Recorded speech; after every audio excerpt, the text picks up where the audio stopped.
કેમ છો મજામાં? Light camera action. ગુજરાતી મારે એન્ટ્રી તો ડોલે આખી કન્ટ્રી. તો નમસ્કાર ગુજરાતીઓ, આપણે લેક્ચર નંબર 2 માં આજે સરસ મજાનું ગુજરાતી જ્ઞાન મેળવવાનું છે. બરાબર? ઓકે. તો તમને એમ થાય કે આ તો પહેલા લેક્ચર નું હતું ને? હા બોલેલું. આપણે આની અંદર થોડી વધારે વાત કરશું. બરાબર? જો આયા આપણે કાલે વાત કરી હતી કે સજીવ છે એનો પાયાનો એકમ, જો અહીંયા તો આપણે એમ કહી શકાય, જો હું તમને કહું પાયાનો એકમ, આ બધું લખતા જજો, નોટ કરતા જજો કે પાયાનો એકમ પણ કહેવાય, રચનાત્મક એકમ પણ કહેવાય, ક્રિયાત્મક એકમ પણ કહેવાય અને મૂળભૂત એકમ પણ કહેવાય.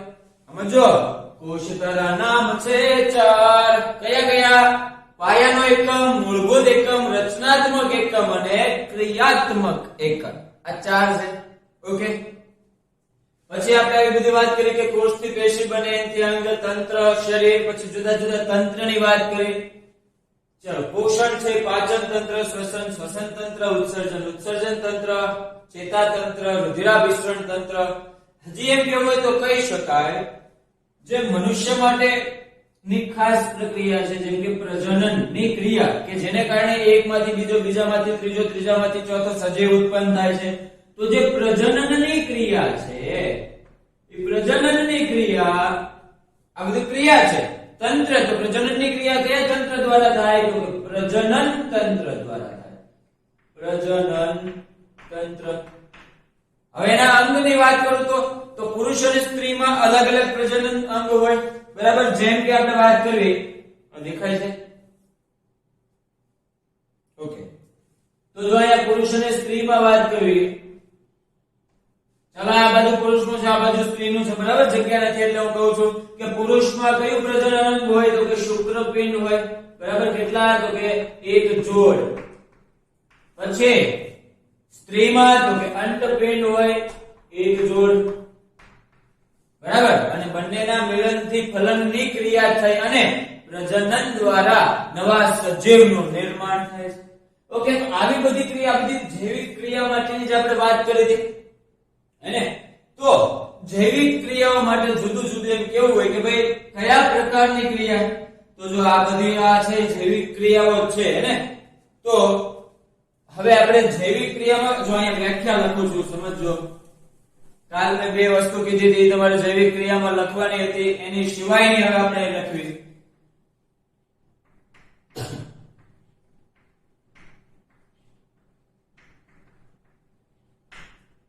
ચાલો, જૈવિક એટલે આપણને ખબર છે કે જીવન એટલે એવી બધી જ ક્રિયા, એવી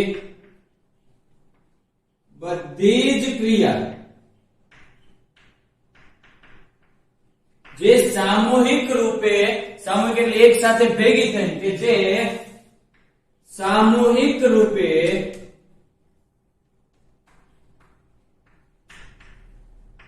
જાળવણીનું કાર્ય કરતી હોય. હું સમજાવું. બરાબર? પહેલા લખી લઉં કે જાળવણીનું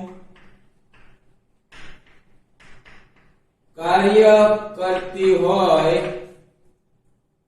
તેને કહેવાય જૈવિક ક્રિયા.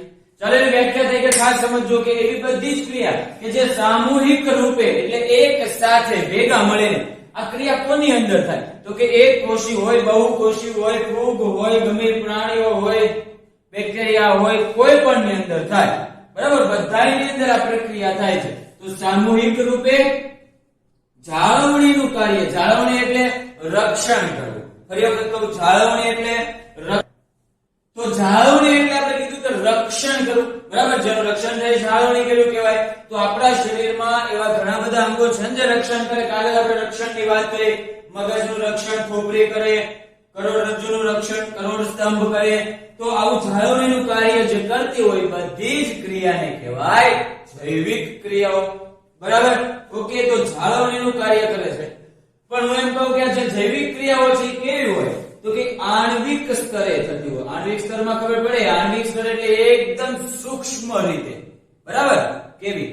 જેમ કે પાચનની ક્રિયા, શ્વસનની ક્રિયા, આ બધી સૂક્ષ્મ બધી ક્રિયાઓ, નાની ક્રિયાઓ ભેગી થાય, સમૂહ આખો ભેગો થાય અને એ બધી ક્રિયાઓ ભેગી તેનું કહેવાય જૈવિક ક્રિયાઓ. બરાબર? તો આપણે શું કહેવી, કેવા પ્રકારની છે તો કે જૈવિક ક્રિયાઓ આણ્વિક સ્તરે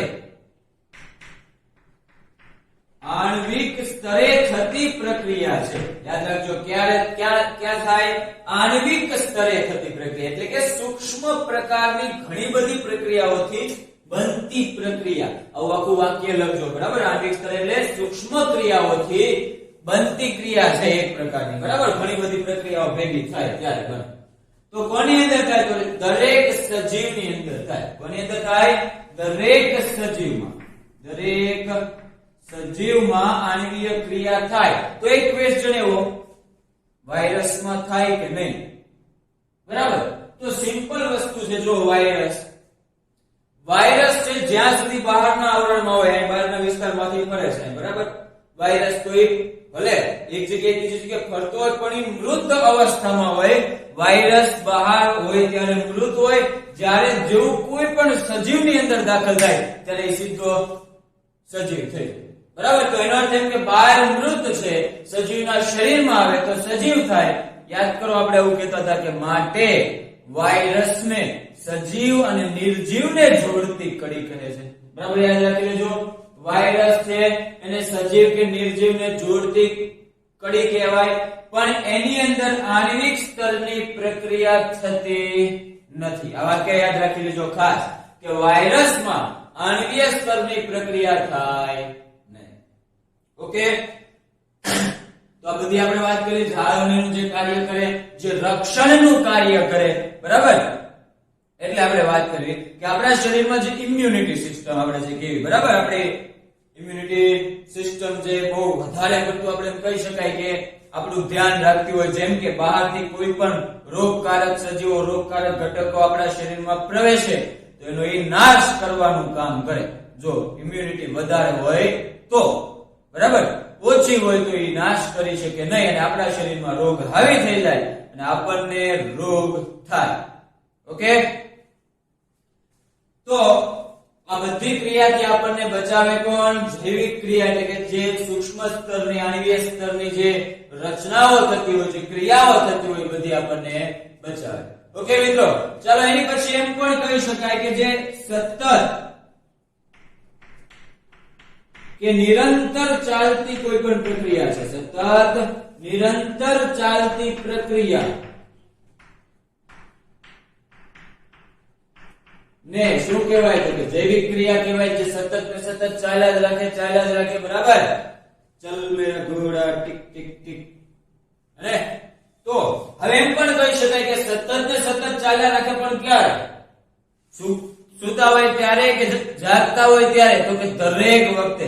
કાલે આપણે વાત કરી હતી કે શ્વસનની પ્રક્રિયા, આ બુદ્ધિની પ્રક્રિયાની વાત કરી. એમાં આપણે શ્વસનમાં કીધું કે શ્વસન તમે સુતા હોય ત્યારે કરો તો છો ને? તો એનો અર્થ એમ કે સુતા કે જાગતા ગમે ત્યારે. તો કે જાગ્રત કે અજાગ્રત અવસ્થામાં થતી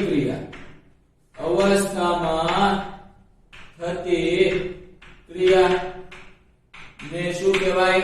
તો કે જૈવિક ક્રિયા કહેવાય. આ બધી જૈવિક ક્રિયાઓની વ્યાખ્યા છે. આ બધું એક સાથે લખવાનું જ્યારે જૈવિક ક્રિયામાં 2 માર્કનો નાનો ક્વેશ્ચન પૂછાય ત્યારે.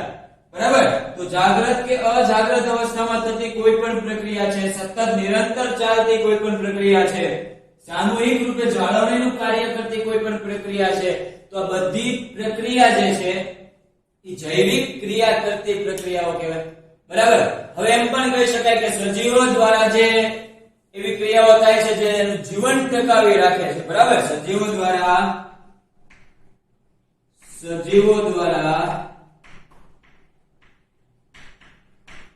થતી એવી પ્રક્રિયા કે જે જીવન ટકાવી રાખવા માટે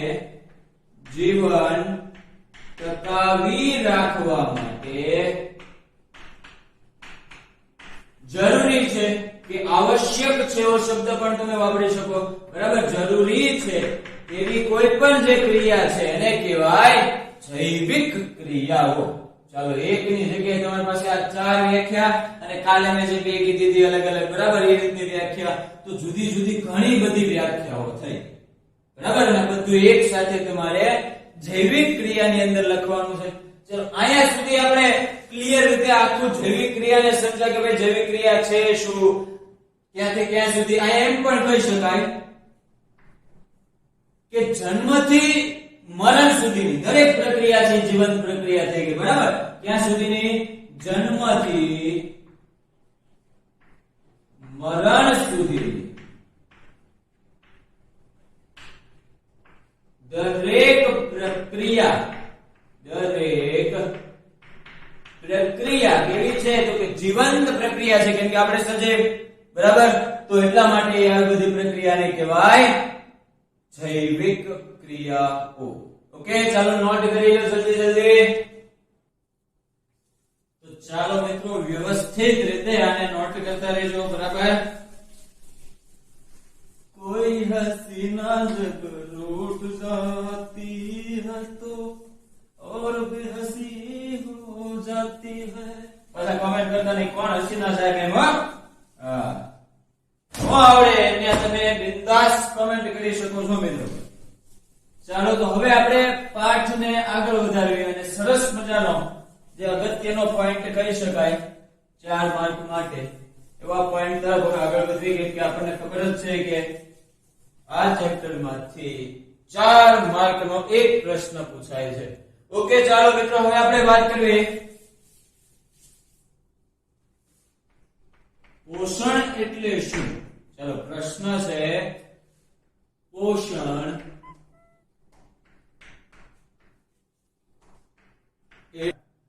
એટલે શું. તો પોષણ એટલે શું અને તેના પ્રકારની વાત કરશું. તો અહીંયા આપણે આ વિડિયો બહુ લાંબો ન થાય તો કદાચ આ એક પ્રકાર પણ સમજવી અને લાંબો કરવો જ હોય આપણે બંને પ્રકાર પણ લઈ શકશું, બરાબર. અહીંયા ધ્યાન રાખજો બધા મિત્રોને ખાસ નમ્ર વિનંતી. તો પોષણ એટલે શું આપણે આગળ જોયું. હમણાં આપણને ખબર છે આખું એક ચાર્ટ બનાવેલો આપણે કમ્પ્લીટ હતું, એની અંદર આપણે કીધું હતું કે ખોરાક આપણે મેળવીએ એમાંથી જે વૃદ્ધિ થાય છે, જે આપણે અહીંયા મેં લખ્યું હતું યાદ હોય તો ખોરાક છે, પછી ઉર્જા, બરાબર. એમાંથી 50% જે ભાગ પડે છે, કોનો ભાગ પડે તો કે ખોરાકમાંથી 50% વૃદ્ધિ થાય અને 50% શ્વસનની અંદર ખોરાક જાય, બરાબર. તો ખોરાક દ્વારા કાર્ય કરવાની શક્તિ અને જે વૃદ્ધિ મળે છે એને આપણે કહીશું પોષણ. ચાલો પહેલી વ્યાખ્યા કે ખોરાક દ્વારા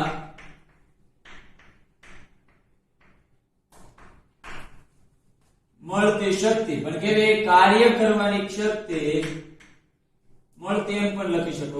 ખોરાક દ્વારા મળતી કાર્ય કરવાની શક્તિ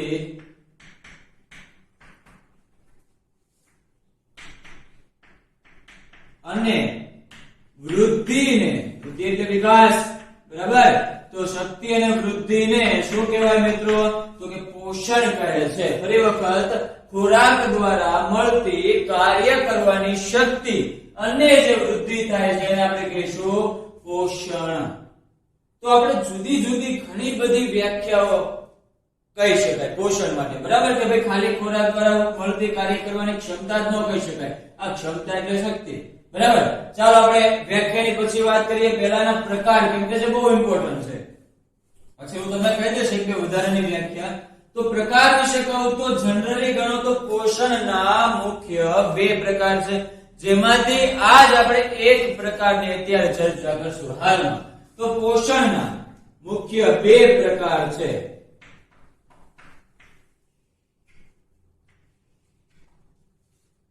સ્વાવલંબી પોષણ અથવા તમારા ચોપડીમાં એમ પણ લખ્યું છે સ્વયંપોષી પોષણ. તો બધું એક જ થાય, બરાબર. સ્વયંપોષી અને વિષમપોષી. તો વિષમપોષીની જગ્યાએ તમને કોઈ પરપોષી પૂછી લે તો બધું એકનું એક જ છે, એટલે શબ્દને ખાલી સમજતા રહેજો, કોન્સેપ્ટ ક્લિયર કરજો, બરાબર. તો ખબર પડશે. તો પોષણ 2 પ્રકારના છે, સ્વાવલંબી, પરાવલંબી. જો આવો શબ્દ પણ વાપરી શકે, સ્વાવલંબી અને પરાવલંબી. સ્વયંપોષી, વિષમપોષી, પરપોષી આવા શબ્દો બધા વાપરી શકે તો એવું લખતા જાજો. બરાબર. તો અહીંયા આપણે વાત કરીશું સ્વાવલંબી એટલે કે સ્વયંપોષીની. તો પહેલો પ્રકાર સ્વયંપોષી સજીવ કોને કહેવાય અને એના વિશે આપણે સંપૂર્ણ પ્રકારની માહિતી આપશું.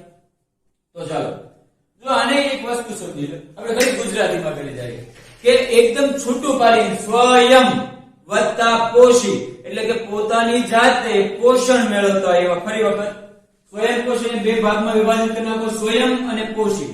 સ્વયં એટલે પોતે, પોષી એટલે પોષણ. તો પોતાની જાતે જે પોષણ મેળવતા હોય એને કહેવાય સ્વયંપોષી. ચોપડીમાં નથી પણ એક શબ્દ તમને કહું કે સ્વયંપોષી છે બે શબ્દનો બનેલો છે. એક વસ્તુ કહું સાંભળજો અહીંયા. સ્વયંપોષી બે શબ્દનો બનેલો છે. પહેલો શબ્દ ઓટો. ઓટોનો અર્થ થાય સ્વયં અને બીજો શબ્દ છે ટ્રોફે. ટ્રોફેનો અર્થ થાય પોષણ. તો આ બે ને ભેગા કરો તો શું થાય? સ્વયં પોષણ. બરાબર. તો ઓટો સ્વયંની જગ્યાએ તમારે સ્વ લખવું હોય તો લખી શકાય. તો સીધું થઈ ગયું ઓટોટ્રોફ એટલે સ્વ પોષણ એટલે કે પોતાની જાતે જે પોષણ મેળવે છે. આ ચોપડીમાં નથી, બરાબર કહી દઉં છું હજી. તો લખો તો ખોટું નહીં પડે, એકદમ સાચું જ છે. તો વ્યાખ્યા કેવી હોય તો શું કહી શકાય સ્વયંપોષી સજીવની? તો કે જે સજીવ પોતાનો ખોરાક પોતાની જાતે બનાવતા હોય એટલે કે પ્રકાશ સંશ્લેષણની મદદથી બનાવતા હોય તેવા દરેક સજીવોને કહેવાય સ્વયંપોષી સજીવ. બરાબર. ચલો વ્યાખ્યા તરફ બોલીએ. વ્યાખ્યા શું કહે છે? તો કે એવા દરેક સજીવો કે જે એવા દરેક સજીવો કે જે એમ પણ લખી શકો. મેં એમ કીધું કે એવા દરેક સજીવો કે જે પોતાની જાતે ખોરાક બનાવતા હોય, અથવા આની જગ્યાએ તમારે એવો શબ્દ વાપરવો હોય કે એવા દરેક સજીવો કે જે બીજા પર આધાર ન રાખતા હોય. બધું એક જ કહેવાય. તો તમારે જે ઈચ્છા હોય લખી નાખો. એવા દરેક સજીવો કે જે બીજા સજીવ પર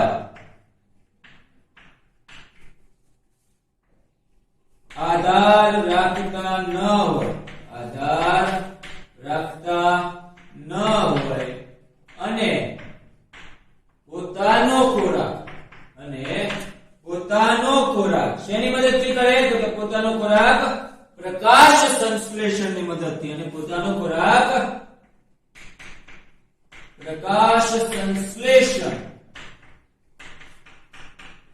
ની મદદથી કેવી રીતે બનાવે? તો કે જાતે બનાવતા હોય. કેવી રીતે? જાતે બનાવતા હોય તો એવા સજીવોને સ્વયંપોષી સજીવ કે સ્વાવલંબી સજીવ કહે છે. એકદમ ઈઝી. પોતાની જાતે બનાવવાનું, કોઈ ઉપર આધાર નહીં રાખવાનો. બરાબર. ઓકે. ચાલો. તો આ જે સજીવ છે અહીંયા આપણને ખબર પડી કે કોઈ ઉપર આધાર રાખતા નથી ને આપણે બધા બીજા ઉપર આધાર રાખીએ એમ કહી શકાય. બરાબર. બીજા મીન્સ કે તો કે આપણને ખબર છે કે આપણે ભાઈ ભીંડાનું શાક ખાતા હોય, બટેકાનું શાક ખાતા હોય, રીંગણાનું શાક ખાતા, દૂધી, તો આ બધી એક વનસ્પતિ છે. આપણે વનસ્પતિ ઉપર આધાર રાખ્યો છે. બરાબર. આપણે અત્યારે સૂર્યપ્રકાશને તેનું ઉપર રહી જવાતું નથી કે ડાયરેક્ટ અંદર સીધો સૂર્યપ્રકાશને હાજરી પ્રકાશ સંશ્લેષણ. તો આપણે એ ક્રિયા નથી થતી. તો આ કોની અંદર થાય? તો કે દાખલા તરીકે દાંત. બરાબર. દાખલા તરીકે કોની અંદર થાય? તો કે લીલ. ચાલો આની અંદર થાય બીજું તો કે લીલી વનસ્પતિ. પછી તો કે યુગ્લિના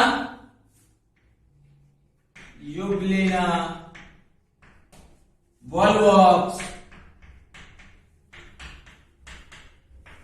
આ છે એ બધું શું છે? તો કે એક પ્રકારની વનસ્પતિઓ ને એ બધું છે.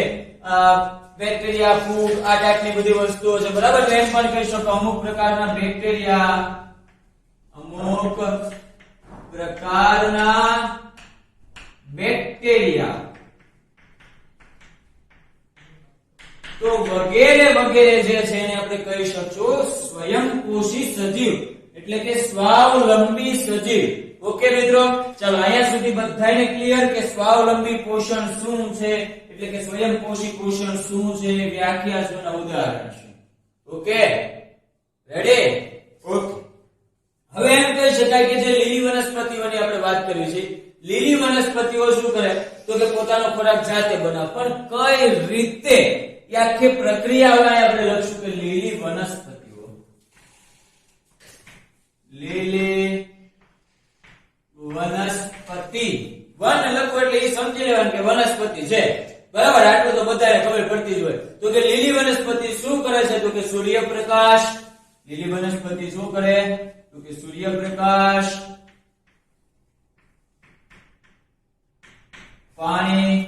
આપણે પાણી કેવું હોય તો કહી શકાય કે ન કહી શકાય? તો જો દરેક લીલી વનસ્પતિઓને પાણીની જરૂર પડે તો કે હા પડે. એની પછી શેની જરૂર પડે? સૂર્યપ્રકાશની જરૂર પડે. જો આપણે કીધું તો એનો અર્થ કે હા જરૂર પડે, બરાબર? એની સિવાય કોની જરૂર પડે તો કે વનસ્પતિઓ શ્વસનની અંદર કોનો ઉપયોગ કરે છે તો કે આપણે જે ઉચ્છ્વાસની અંદર બહાર કાઢ્યું છે, આપણે શ્વસનમાં ઓક્સિજન લેવી છે, ઉચ્છ્વાસની અંદર કાર્બન ડાયોક્સાઇડ કાઢીએ છીએ, અને એ જે કાર્બન ડાયોક્સાઇડ છે એ કોણ લે છે તો કે વનસ્પતિઓ. તો એનો અર્થ એમ કે લીલી વનસ્પતિ કોનો ઉપયોગ કરશે તો કે સૂર્યપ્રકાશ, પાણી અને કાર્બન ડાયોક્સાઇડ ની મદદથી શું કરે છે? પ્રકાશ સંશ્લેષણની પ્રક્રિયા. તો પ્રકાશ સંશ્લેષણ કેવી રીતે થાય એની ઘટના કીધી કે લીલી વનસ્પતિ સૂર્યપ્રકાશ, પાણી અને કાર્બન ડાયોક્સાઇડ ની મદદથી પ્રકાશ સંશ્લેષણ ની ક્રિયા કરે છે, બરાબર? ની ક્રિયા કરે છે. ઓકે. પણ ખાલી આટલામાં જ પ્રકાશ સંશ્લેષણ ન થઈ જાય, બીજી શેની જરૂર પડે તો કે પ્રકાશ સંશ્લેષણ થવા માટે શેની હાજરી જરૂરી છે તો કે એક તો સૂર્યપ્રકાશ અને બીજું ક્લોરોફિલ. શબ્દ ખાસ સમજજો, બરાબર? કે પ્રકાશ સંશ્લેષણ માટે, પ્રકાશ સંશ્લેષણ માટે કોની જરૂર પડે છે તો કે સૂર્યપ્રકાશ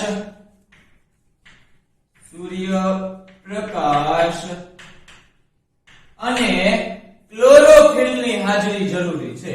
અને ક્લોરોફિલ,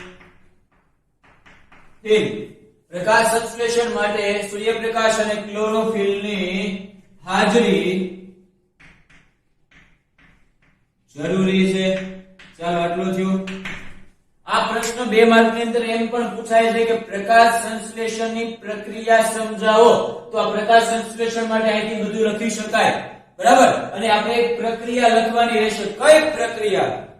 तो बच्चा जानता है जो लक्ष्य एकेडमी में पढ़ता है कि આપણે પહેલા ચેપ્ટર ની અંદર એક પ્રકાશ સંશ્લેષણની આખી પ્રક્રિયા લખી, બરાબર ને? તો એની વાત કરશું. પણ લક્ષ્ય એકેડમીમાં ભણતા હોય એટલે ચોપડી સિવાયનું કાંઈક તો આવવું જોઈએ. તો આની અંદર આપણે ચોપડી સિવાય શું લાવશું તો થોડું પછી લાવશું, પ્રક્રિયા પછી. પણ હજી અહીંયા એક પોઈન્ટ એવો લખવો પડે. જો ક્લિયર સમજતા રહેજો તમને એમ થાય કે હું 2 વાર 3 વાર કેમ બોલું છું, કારણ કે એક જ વારમાં યાદ રહી જવું જોઈએ. તો અહીંયા આપણે કીધું પોષણના પ્રકાર સ્વાવલંબી, પરાવલંબી, એમાં સ્વયંપોષીમાં આપણે કીધું ઓટોટ્રોફિક સ્વપોષણ. પછી કીધું કે એવા જે સજીવો છે કે જે પોતાનો ખોરાક પોતાની જાતે બનાવે છે, બીજા કોઈ ઉપર આધાર રાખતા નથી. પણ શેના ઉપર આધાર રાખે તો કે એક ક્રિયા, કઈ?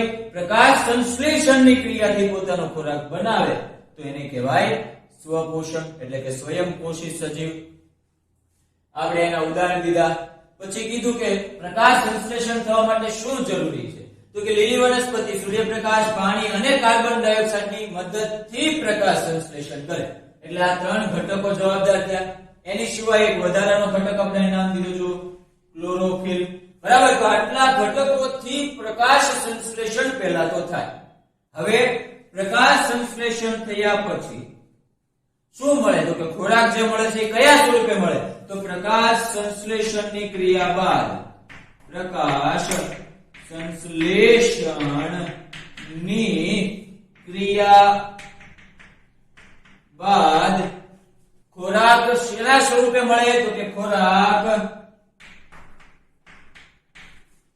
કાર્બોદિત એટલે કે ગ્લુકોઝ સ્વરૂપે મળે. બધાને કાર્બોદિત ઓછાને ખબર પડતી હોય, ગ્લુકોઝ વધારે ખબર પડે. બરાબર? તો કાર્બોદિત એટલે ગ્લુકોઝ સ્વરૂપે મળે છે. બરાબર? તો ખોરાક કયા સ્વરૂપે મળી ગયું? કાર્બોદિત સ્વરૂપે. આપણે જો આના વિશે આગળ ચર્ચા કરશું. એક પ્રક્રિયા લખ્યા બાદ આ બહુ ઇમ્પોર્ટન્ટ વસ્તુ છે આપણા માટે. બરાબર? તો જો હવે પ્રક્રિયા હાથે હાથે બનાવતા આવડી જાય, શું થઈ ગયું? જો આ આપણે કીધું લીલી વનસ્પતિ છે. કોની હાજરીમાં પ્રક્રિયા કરે? પ્રકાશ સંશ્લેષણ. બીજું તો પાણી અને કાર્બન ડાયોક્સાઇડ. એટલે હું લખી દઉં H2O પ્લસ CO2. બરાબર? પાણી, કાર્બન ડાયોક્સાઇડ. ત્યારબાદ શું આપણે કીધું? કોની હાજરીમાં પ્રક્રિયા કરે છે? તો કે સૂર્યપ્રકાશ અને ક્લોરોફિલ ની હાજરીમાં. જો કોની હાજરીમાં? સૂર્યપ્રકાશ અને કોની હાજરી બીજી? તો કે ક્લોરોફિલ ની હાજરી.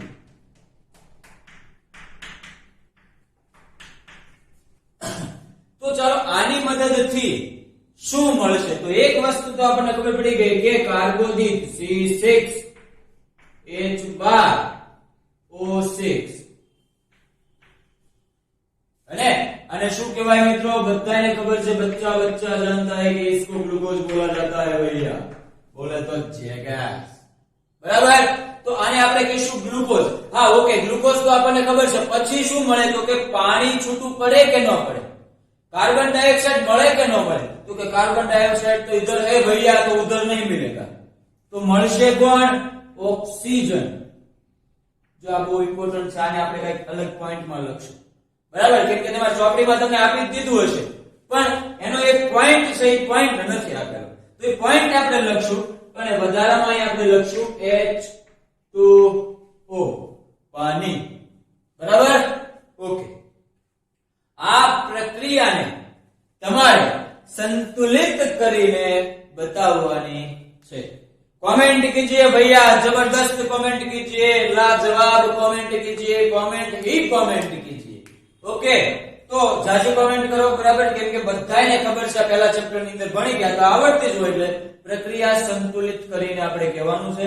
હવે મેં જે કીધું કે આના વિશે આપણે લખશું, તો આપણને એ ખબર છે કે ઓક્સિજન છે પ્રક્રિયામાં ક્યાંય જરૂરી નથી. જો ઓક્સિજનનો ઉપયોગ જ નથી, કેમ કે લીલી વનસ્પતિની વાત છે, અને ગમે લીલી હોય ગમે વનસ્પતિ ટૂંકમાં. બરાબર? એક ક્વેશ્ચન મનમાં આવે છે.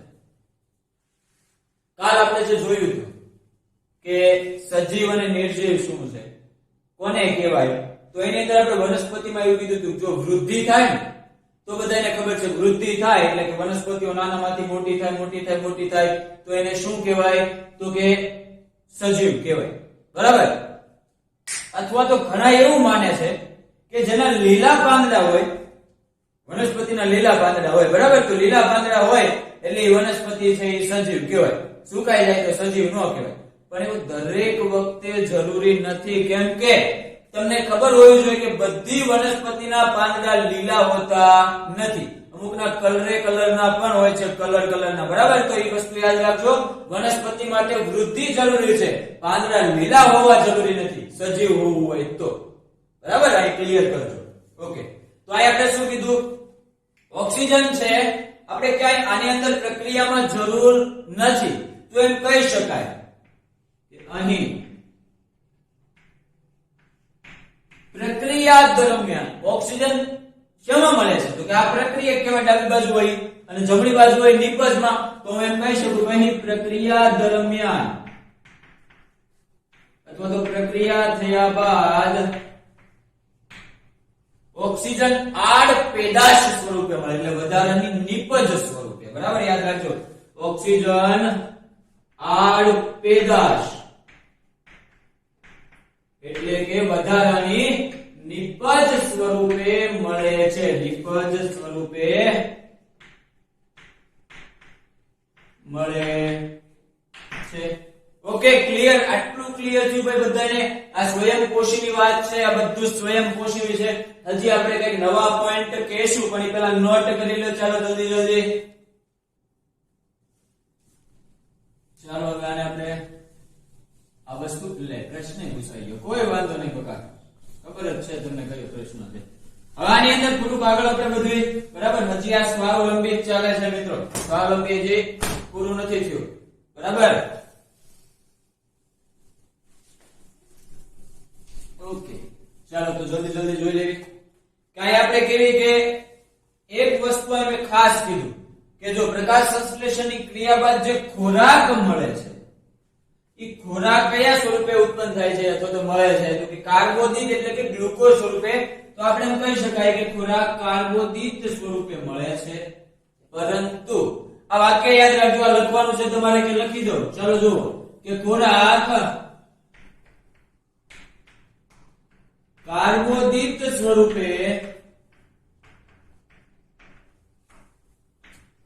મળે છે, પરંતુ જો વનસ્પતિમાં ખોરાક કાર્બોદિત સ્વરૂપે ન મળે તો શું થાય?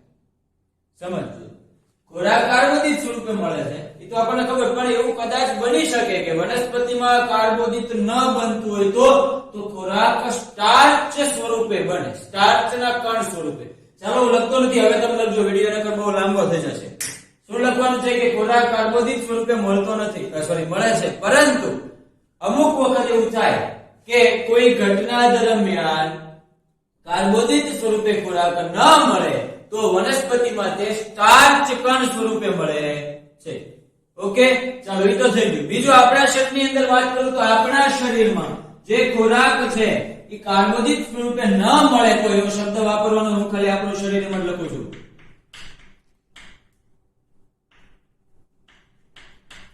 તો આપણા શરીરમાં જો ખોરાક કાર્બોદિત સ્વરૂપે ન મળે તો જાડિયા જાડિયા ફાંદા કાઢી કાઢીને જે થઈ જાય ને ચરબી, જેને કહી શકાય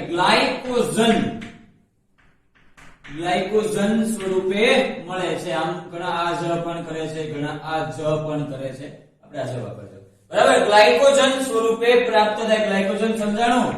ચરબી. ઓકે તો આ સ્વરૂપે આપણા શરીરની અંદર ખોરાક મળે છે. એટલે યાદ રાખજો, આપણા શરીરમાં ખોરાક કયા સ્વરૂપે મળે અથવા તો કયા સ્વરૂપે સંગ્રહ પામે, તો કે ગ્લાયકોજન સ્વરૂપે આપણા શરીરમાં ખોરાક સંગ્રહ પામે. ઓકે હવે તો કે હજી કંઈક લખવાનું છે, લાંબુ ચાલે છે ભૈયા. તો હવે આપણે કહીશું કે પ્રકાશ સંશ્લેષણની ઘટના સમજવાની. શું કહીશું? આમાં જો સ્વાવલંબીની ચાલે છે, બધું સ્વયંપોષીનું છે કે પ્રકાશ સંશ્લેષણ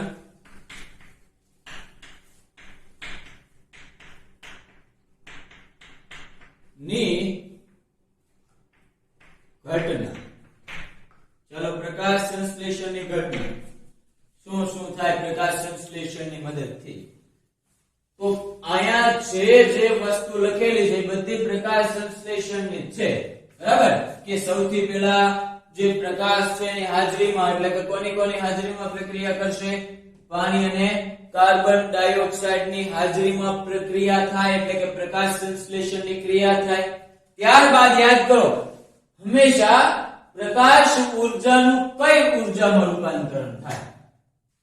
તો પ્રકાશ ઉર્જા એટલે સૌર ઉર્જા, મીન્સ કે આપણે જે સૂર્યમાંથી આવતી એની વાત કરી છે. પ્રકાશ એનું સૌર ઉર્જા, અને સૌર ઉર્જામાંથી એટલે કે સૂર્ય ઉર્જામાંથી રાસાયણિક ઉર્જાની અંદર રૂપાંતરણ થાય. શેમાં રૂપાંતરણ થાય મિત્રો? રાસાયણિક ઉર્જામાં. તો આ લખવાની કોઈ જરૂર નથી, હું એવું સમજુ છું કે તમને આવડશે બરાબર. તો લખજો કે પ્રકાશ સંશ્લેષણની ઘટનામાં મુખ્ય 3 તબક્કા. તો અહીંયા આપણે તમારે ઘટના લખવી હોય તો શું લખી શકો? તો ક્લોરોફિલ છે, ક્લોરોફિલ એનું શેમાં રૂપાંતરણ થઈ જાય? તો કે ક્લોરોફિલ નું પ્રકાશ શક્તિમાં રૂપાંતરણ થાય છે. પહેલી ઘટના, ક્લોરોફિલ નું પ્રકાશ શક્તિમાં રૂપાંતરણ થાય છે. ત્યારબાદ બગડે 2 શું કહેશું? તો કે આ પ્રકાશ શક્તિનું શેમાં? તો કે રાસાયણિક ઉર્જાની અંદર. પ્રકાશ શક્તિની જગ્યાએ તમે ઉર્જા લખી નાખો તો પણ ચાલે, બરાબર, જે લખો એ. તો પ્રકાશ શક્તિનું એટલે કે પ્રકાશ ઉર્જાનું શેમાં રૂપાંતરણ થાય? તો કે રાસાયણિક શક્તિમાં એટલે કે રાસાયણિક ઉર્જામાં રૂપાંતરણ થાય. ચાલો ક્લિયર કરજો. પહેલો પોઈન્ટ આપણે કીધું કે 3 ઘટના થાય, પણ પહેલી ઘટના ક્લોરોફિલનું પ્રકાશ શક્તિમાં પ્રકાશ ઉર્જામાં રૂપાંતરણ થઈ જાય. ત્યારબાદ આ જ પ્રકાશ ઉર્જા એટલે કે સૌર ઉર્જા સ્વરૂપે આવે, સૂર્ય ઉર્જા, અને એમાંથી શેમાં રૂપાંતરણ થાય? તો કે રાસાયણિક ઉર્જામાં રૂપાંતરણ થાય.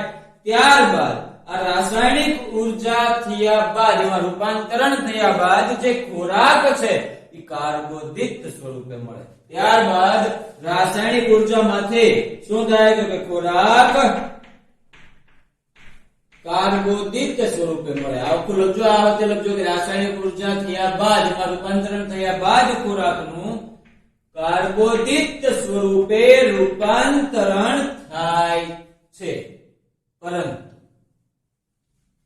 जो बात पुस्तक वाले नहीं कहते वो कहता है लक्ष्य एकेडमी. ओके, तो આમાં એવું કહી શકાય કે જો સાંભળજો, બસ આટલું તમારે લખવાનું. પણ વધારાનું કહું છું કે જો કાર્બન ડાયોક્સાઇડ નું રિડક્શન થઈ જાય, સમજો, જો કાર્બન ડાયોક્સાઇડ નું રિડક્શન થાય તો ખોરાક કાર્બોદિત સ્વરૂપે જ મળે એવું ફરજિયાત જરૂરી નથી. આ વાક્ય યાદ રાખજો, લખવું હોય તો લખી શકો, બહુ ઇમ્પોર્ટન્ટ રીતે તમારે લખી દેવાનું, બરાબર, એકદમ સાચું છે. શું ફરી વખત કહું છું કે જો કાર્બન ડાયોક્સાઇડ નું રિડક્શન થાય, વાક્ય લખી નાખજો ને લખતો, કાર્બન ડાયોક્સાઇડ નું રિડક્શન થાય તો ખોરાક દર વખતે કાર્બોદિત સ્વરૂપે જ મળશે એવું ફરજિયાત નથી, બરાબર. ઓકે, ત્યારબાદ હવે કઈ લખવું છે તો આ લખી દેવી ને કે રણવાસી જે પ્રાણીઓ છે, સાંભળજો, રણવાસી પ્રાણીઓની વાત કરીએ તો રણવાસી પ્રાણી શું કરે? તો કે દિવસે, પ્રાણી એટલે વનસ્પતિની વાત છે, રણવાસી વનસ્પતિ, પ્રાણી નહીં પાછા. તો કે રણવાસી વનસ્પતિ એટલે રણમાં જે ઉગી નીકળતી વનસ્પતિઓ દિવસે શું કરે? તો કે કાર્બન ડાયોક્સાઇડ ની મદદથી પોતાનો ખોરાક મેળવે, અને રાત્રે શું કરે? તો કે રાત્રે જે ખોરાક બને ને એ ખોરાક માંથી ક્લોરોફિલ મેળવે. આજે કાર્બોદિત માંથી હું મેળવે ખોરાક. આ ખોરાકને આપણે કીધું કે જો સમજાવું, કાર્બોદિત છે ખોરાક છે, કાર્બોદિત સ્વરૂપે એટલે ખોરાક રાસાયણિક ઉર્જામાંથી બનશે, રાસાયણિક ઉર્જા પ્રકાશ ઉર્જામાંથી, પ્રકાશ શક્તિ એ પાછું ક્લોરોફિલ. બધી કડીઓને જોડી દેશે. ઓકે, તો બધી કડી જોડીને ક્યાં જશે? ક્લોરોફિલ. એમ કહી શકાય રાત્રે કયા સ્વરૂપે? તો કે ક્લોરોફિલ સ્વરૂપે ઉર્જા મેળવે છે. ખાસ યાદ રાખજો, રણમાં જે રહેતી હોય, ઉગતી હોય એવી વનસ્પતિ દિવસે કાર્બન ડાયોક્સાઇડ ની મદદથી ખોરાક મેળવે, ભીષી ખાય એટલે તમારે જેમ, અને રાત્રે ક્લોરોફિલ ની મદદથી મેળવે. ચલો હજી એક પોઈન્ટ કેવો હોય તો કહી શકાય, અને છેલ્લો પોઈન્ટ આપણે રાખશું. અને શું કહી શકાય? ચાલો, તો એમ કહી શકાય કે જે પર્ણ છે એ પર્ણમાં જે કાણાઓ જોવા મળે છે, તો એ જે કાણાઓ પડેલા હોય પર્ણમાં, તો પર્ણમાં આવેલા કાણા એટલે કે છિદ્ર, એને કહેવાય હરિત કણ. યાદ રાખજો, બરાબર. શું કહેવાય? હરિત કણ. પર્ણમાં આવેલા છિદ્ર, તો ડાયરેક્ટ કરતો કે કર્ણ છે એમાં શું હોય? હરિત કણ.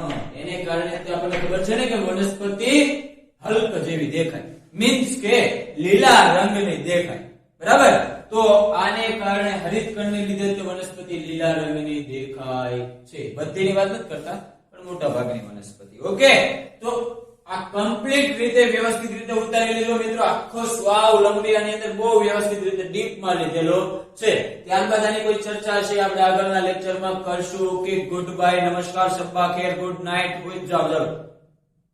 પણ લાઈક કર્યા વિના, સબસ્ક્રાઇબ કર્યા વિના હોવાનું નથી.